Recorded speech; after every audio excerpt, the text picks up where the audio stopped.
ورجعت لكم بفيديو جديد على قناة مختصر الأفلام. قبل ما نبدأ الفيديو يا صديقي ما تنساش تصلي على النبي وتعمل لايك للفيديو واشتراك في القناة وتفعل زر الجرس علشان يوصلك كل جديد. ويلا بينا.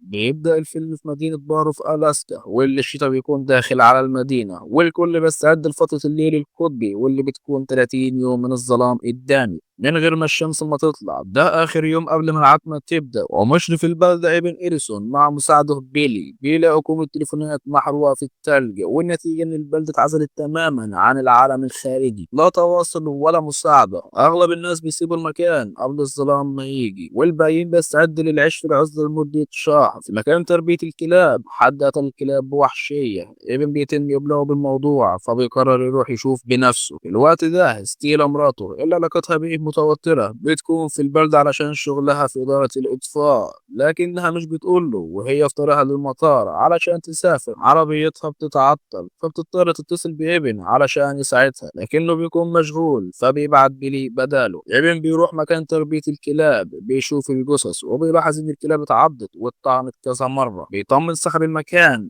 جون رايس إنهم هيوصلوا للجاني. في نفس الوقت بيلي بيوصل ستيلا للمطار، بس الطيارة كانت طارت والمكان اتقفل، فبتلاقي نفسها محبوسة في البلدة لمدة شهر كامل. ابن بيروح مركز الشرطة، بيلاقي هناك أخوه الصغير جيك وجدته هيلين اللي بتشتغل في المركز. هيلين بتبلغه إن في تخريب حصل في الإتليدر، وده المكان اللي بيضم الخدمات تحت الأرض. لما بيروح هناك بيلاقي أصحابه كارتر وويلسون مستنيينه، وبيكتشف إن الهليكوبتر بتاعت ويلسون اتدمرت. الموضوع مش مجرد صدى، في حد بيحاول يعزل البلدة عن العالم الخارجي تماما. في محطة الكهرباء جاس مدير المحطة بيسمع أصوات غريبة بره. لما بيخرج يشوف إيه اللي بيحصل بيلاقي نفسه محاصر بناس مريبة، وبيحاول يجري لكن بيتهاجم بعنف ودمه بيتشرب قدام عينيه. ساعتها بنعرف ان الناس دي مش بشر، دول مصاصين دماء وجايين يعيشوا في بارو لمدة 30 يوم علشان يفترسوا السكان. في المطعم الراجل الغريب اللي ظهر في بداية القصة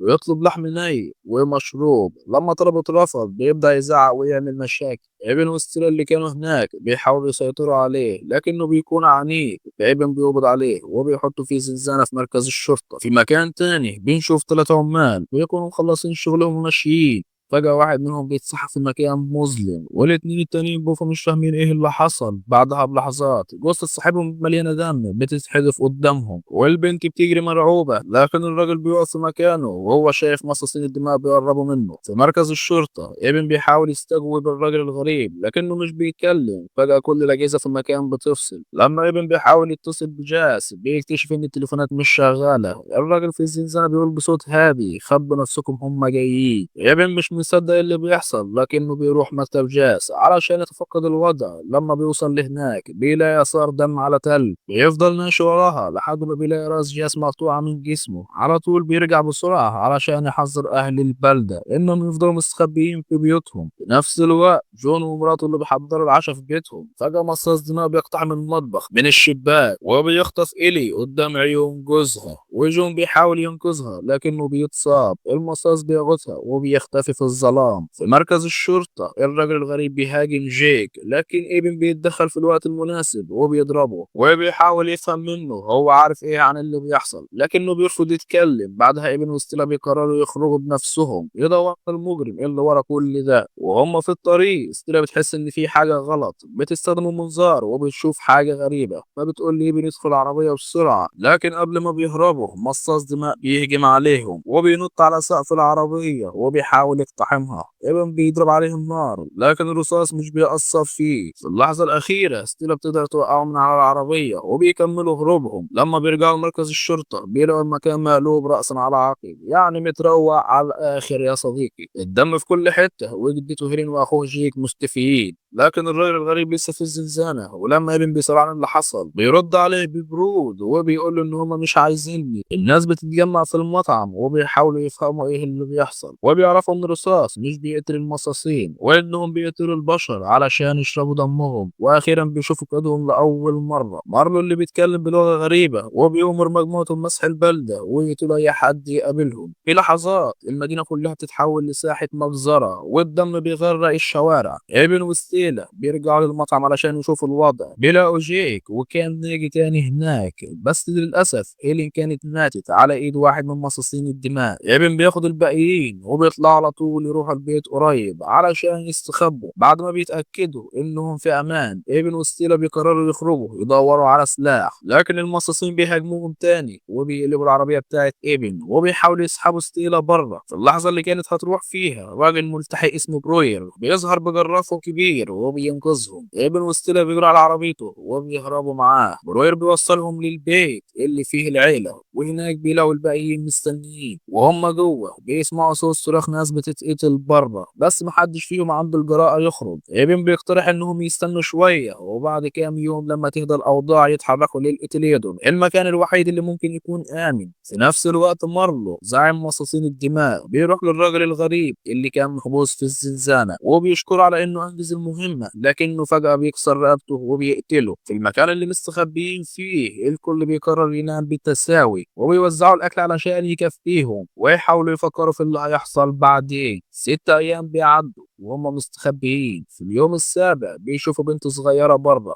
بتصرخ وتطلب المساعدة. البنت دي كانت صاحبة جيك من زمان. ايبن بيحس انه فخ لما بيلاحظ المساسين فوق السطوح، بس رغم كده بيجري علشان ينقذها، لكنه بيوصل متأخر وبيشوفها وهي بتتقتل بوحشية قدامه. قبل ما يرجع بيسمع صوت حد بيناديه، بيلاقي جون مستخبي في الزاوية. لما بيقرب يساعده فجأة جون بيهجم عليه، دمه كان اتلوث لما كان بيدافع عن مراته وتحول لمصاص دماء. بيحاول يعدي ايبن، بس ايبن ما عندوش حل غير انه يقطع راسه بالفاس. ايبن بيرجع للمكان اللي مستخبيين فيه وهو منهار وبينام. في الوقت ده ابو ويلسون بيحاول يهرب علشان يدور على مراته اللي ماتت. ويلسون وستيلا بيحاولوا يهدوه، لكن العجوز بيكسر الباب وبيخرج. ويلسون بيجري وراه رغم ان ستيلا بتحاول تمنعه. ايبن بيصحى على صوت الدوشة، وفجأة واحد من المصاصين بيقتحم البيت. ايبن وستيلا بيستخبوا، ولما المصاص بيكون خلاص هيلاقيهم صراخ ويلسون بيشتته فبيروح عليه وبيقتله. ايبن وستيلا بيستغلوا الفرصة وبيرجعوا يستخبوا تاني. 18 يوم بيعدوا، الاكل خلص والكل خلاص فقد الامل، وبيتفقوا ان اول ما تيجي عاصفة ثلجية هيهربوا على المحل. في اليوم ال 19 العاصفة بتيجي فبيخرجوا بحذر وبيوصلوا للمحل، وهناك بيجمعوا أكل ومستلزمات، لكن فجأة بيلاقوا بنت صغيرة بتشرب دم من جثة. البنت بتهاجم كارتر بس جيك بيخلص عليها وبيقطع راسها. العاصفة بتخلص قبل ما يلحقوا يهربوا فبيلاقوا نفسهم محبوسين جوه. مفيش حل غير إنهم يتحركوا للإتليدون في مركز الشرطة. ستيلا بتفتكر إن المصاصين ما ينفعش يعيشوا في ضوء الشمس، وده السبب اللي بيخليهم يهجموا عليهم بالليل. وجيك بيفتكر إن عنده مصباح يو في كان بيستعمله في الزراعة، فايبن بيقرر يروح لبيت جدته علشان يجيب المصباح ده ويستخدمه ضدهم، بينما الباقي يجروا على الإتلين. ايبن بيجري في الشوارع يصوت علشان يلفت انتباه المصاصين، والباقيين يهربوا لمركز الشرطة. في بيت جدته ايبن بيشغل المولد وبيجهز المصباح.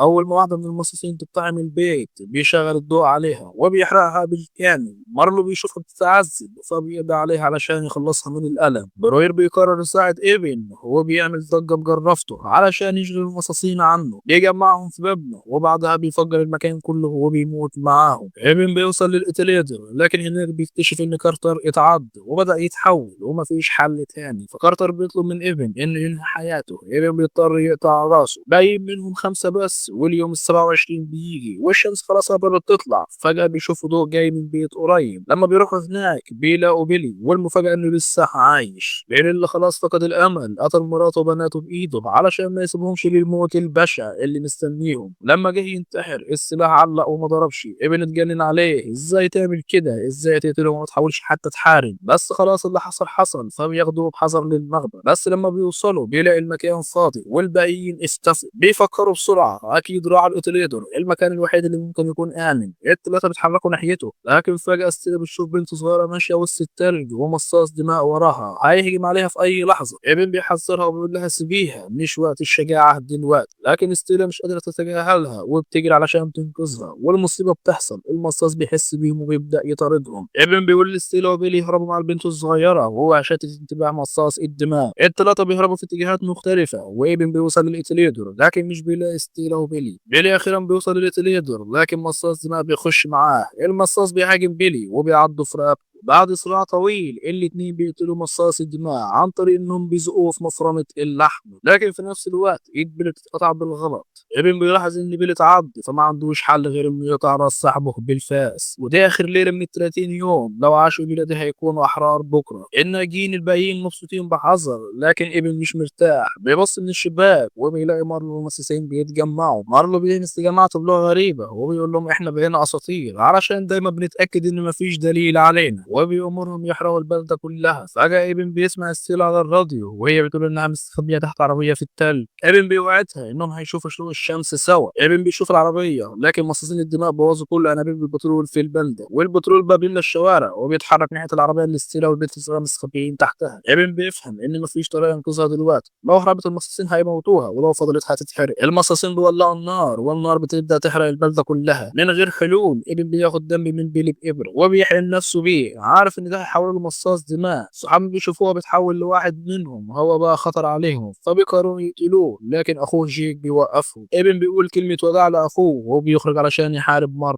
بعد صراع طويل ابن اخيرا بيقتل مر، بيدخل ايديه في دماغه والمصاصين التانيين بيشوفوا قائدهم مات وبيهربوا. اخيرا الشمس بتطلع والكل بيخرج. ستيلا وابن بيشوفوا شروق الشمس سوا، والقصه بتنتهي لما اشعه الشمس توصل لجسم ابن وبيبدا يتقلب بالكامل وبيموت في حضن ستيلا. كده يكون خلص فيلمنا يا صديقي، ونتقابل في مختصر فيلم جديد.